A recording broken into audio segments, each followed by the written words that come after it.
Endilikda yangi qurilgan yoki qurilayotgan ko'p qavatli uylarda dastlab liftlar talab darajasida o'rnatilmasa, o'sha uy to'liq bitgan deb hisoblanmaydi. Ya'ni ko'p qavatli uylarni o'z egalariga topshirishdan avval uning liftlari nazoratdan o'tadi. Chunki 2025-yilning 1-may sanasidan boshlab O'zbekiston Respublikasi Qurilish va uy kommunal xo'jaligi vazirligining xavfsiz lift idoralararo elektron platformasi ishga tushdi. Demak, qurilish tashkilotlari o'zi o'rnatayotgan lift qurilmalarini mazkur platforma orqali ro'yxatdan o'tkazishi majburiy bo'ldi. Xo'sh, ushbu platformani yaratish va ishga tushirish qanchalik ehtiyoj bor albatta bunda? Yoki uning majburiyligidan maqsad nima? Vazirlar Mahkamasi huzuridagi Sanoat, radiatsiya va yadro xavfsizligi qo'mitasining tashabbusi bilan Sirdaryo viloyatidagi qurilish firmalari va boshqaruv servis kompaniyalari rahbarlari uchun tashkillangan seminarda shular haqida batafsil tushuntirishlar olib borildi. Ana 2 yil bo'ldiki, uyda olganimizga ipoteka kreditini vaqtida to'laymiz, lekin uy haligacha bizga topshirilgani yo'q. Liftda joyi ochiq turibdi. Ertaga kim kafolat beradi liftga biron kishi tushib ketmasligi uchun? Yaxshi niyatda ko'p qavatli xonadan sotib olgan fuqarolar endilikda liftlarni o'z vaqtida o'rnatilmasligi yoki nosoz holatga kelib qolishi bilan bog'liq muammolarga duch kelmaydi.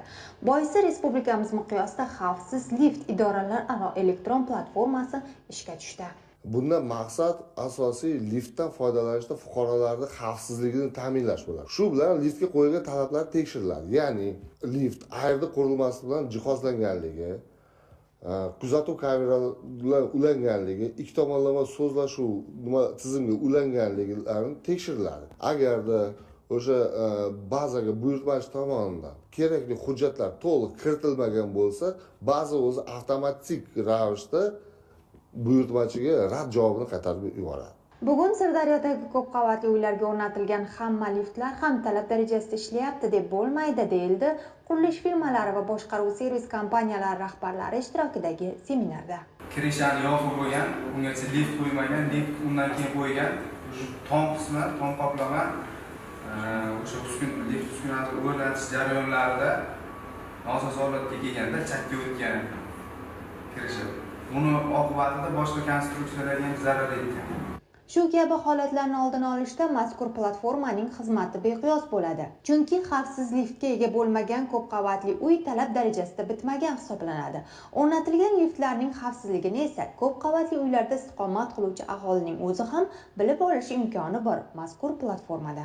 Lift qabul qilinmasdan oldin bino inshoot qabul qilinmaydi endi. Ariza Sanoat, radiatsiya va yadro xavfsizligi qo'mitasiga to'g'ri borib tushadi va mutaxassis tomonidan QR kodli ma'lumotnoma chiqarilib, buyurtmachiga yuboriladi.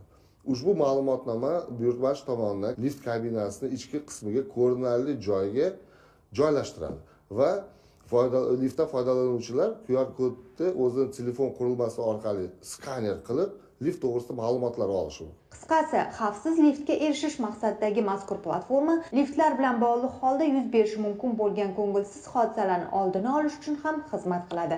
Zero liftlarning betalofat ishlashda uning o'rnatuvchisi ham mas'uldir.